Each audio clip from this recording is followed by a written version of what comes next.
Muy buenas, hoy vamos a meternos de lleno en un momento que lo cambió todo en la historia de Sudamérica. Y ojo, porque no empezó con una batalla, nada de cañonazos, no, empezó con un simple rumor, un rumor que llegó por mar. Así que preparaos porque esta es una historia de niebla, de noticias que lo cambian todo y al final, del nacimiento de una nación. Todo arranca con esta frase, que ya os digo que tiene un aire de misterio, de incertidumbre. Mirad, no estamos en un campo de batalla, ni mucho menos. Estamos en una mañana cualquiera, con mucha niebla, a mediados de mayo de 1810. Y es justo ahí, en ese momento, cuando el destino de todo un continente está a punto de dar un vuelco. Y lo más increíble es que sus habitantes, ellos todavía no tienen ni la más remota idea. Hay que imaginarse la escena, ¿vale? Estamos en Buenos Aires, una ciudad colonial, de estas donde la vida pasa muy tranquila, a un ritmo casi somnoliento, diría yo. Pero claro, toda esa calma está a punto de saltar por los aires por un visitante que nadie, absolutamente nadie, esperaba. Y de repente, entre esa niebla espesa de la mañana, empieza a dibujarse la silueta de un barco. Es un navío inglés. Y es que apenas se le ve bien, la niebla lo cubre casi todo mientras se va acercando al puerto para atracar. Hay algo en esa llegada, tan silenciosa, que da mala espina. Se respira una tensión. Pues no pasan ni unas horas desde que el barco atraca y ¡boom! La noticia empieza a correr como la pólvora. Son los oficiales, la tripulación del barco, que con su castellano así un poco chapurreado y su acento extranjero van confirmando los rumores. A lo mejor con un gesto de cabeza, con alguna frase suelta. Pero a ver, ¿qué noticias eran esas tan graves? Pues mirad, la cosa era seria. Primero, los franceses habían tomado Sevilla. Esto, claro, obligó a la Junta Central, que era como el gobierno provisional de España, a salir pitando hacia Cádiz. Allí se intentó formar un nuevo consejo de regencia, pero, y aquí viene lo gordo, la clave de todo, ese consejo no tenía ningún poder real. O sea que no era solo una derrota en la guerra, no. Era el colapso, el desmoronamiento total de la autoridad española. El gobierno que mandaba en nombre del rey simplemente se había evaporado. Si el rey de España ya no manda, entonces, ¿quién manda? ¿Quién está al cargo?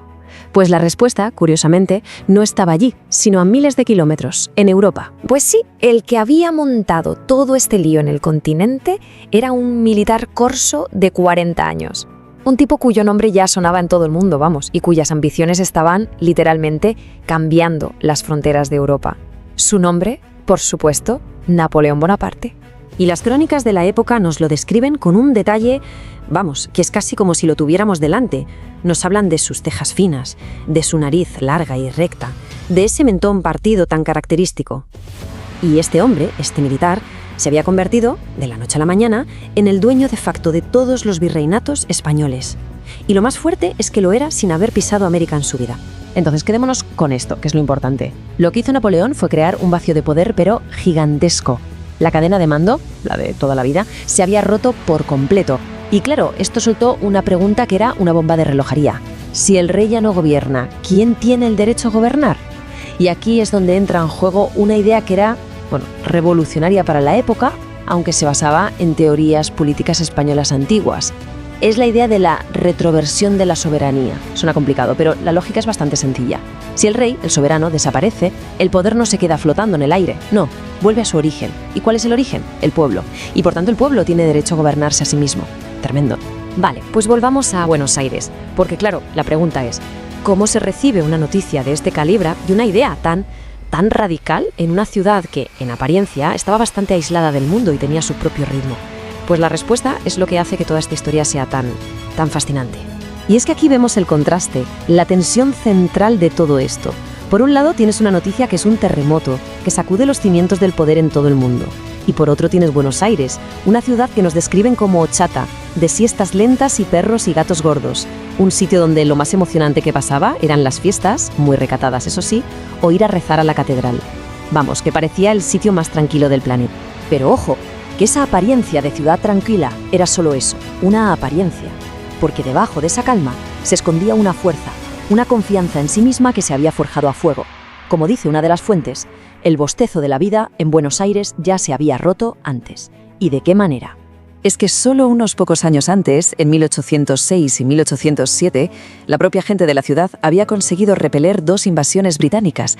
2. Y lo más importante, lo hicieron ellos solos, sin ninguna ayuda de España.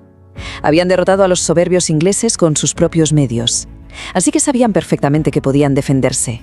Esa experiencia les dio una conciencia de su propio poder que lo cambiaría todo. Y esa conciencia de poder, de podemos hacerlo solos, fue la chispa que prendió la mecha. Porque claro, cuando la noticia del caos en Europa llega a una ciudad que ya se siente fuerte, que sabe que puede valerse por sí misma, la reacción no es de miedo, ¿qué va? Es de oportunidad. Ahí lo teníamos, la tormenta perfecta. El escenario estaba servido para que empezara un proceso revolucionario que iba a cambiar el continente para siempre. Y el primer efecto, la primera onda expansiva de todo esto, fue la aparición de una idea completamente nueva: la argentinidad. De repente la gente de allí dejó de pensar en sí misma como simples españoles americanos. Empezaron a plantearse, a debatir, oye, ¿qué significa ser de esta tierra? ¿Tenemos nuestros propios intereses? ¿Nuestra propia cultura? Dejaron de sentirse súbditos de un rey lejano y prisionero para verse como los protagonistas de su propia historia. Era ni más ni menos que el nacimiento de una nueva identidad. Y como se ve aquí, esto no fue cosa de un día, ni mucho menos. Fue un proceso larguísimo y súper complejo. Fijaos, primero había que reaccionar a ese vacío de poder, y eso significaba debates interminables. ¿Juramos lealtad a ese consejo sin fuerza en España o montamos nuestro propio gobierno? Luego, la logística, que se dice pronto. Imaginado lo que es crear un ejército de la nada, conseguir armas, uniformes, comida para todos, una locura. Y por último, pero no menos importante, había que construir nuevas libertades. La creación de una prensa libre, por ejemplo, fue absolutamente clave para que todas estas ideas revolucionarias circularan, se discutieran y llegaran a todo el mundo. Esto no fue un movimiento de todos a una, para nada. Fue una especie de baile, un tira y afloja de intereses muy diferentes. Mirad, por un lado, las élites locales, los criollos con dinero, que eran el grupo más grande, un 40%.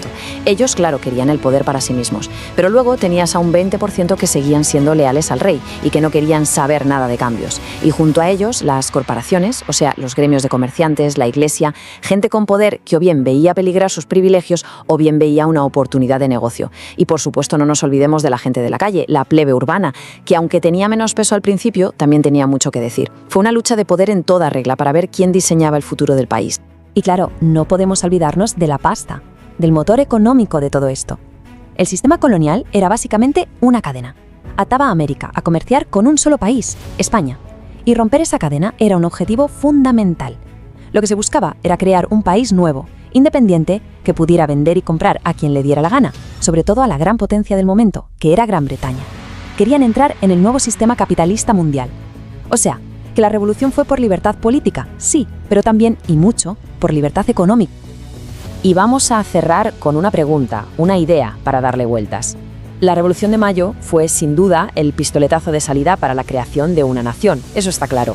Pero la pregunta es, al cortar con España, al romper ese yugo, ¿se consiguió una liberación real para todo el mundo? ¿O simplemente se cambió un poder que estaba muy lejos por uno nuevo, más cercano, pero con sus propios intereses? Es una pregunta que, os aseguro, ha estado resonando durante los últimos 200 años de historia.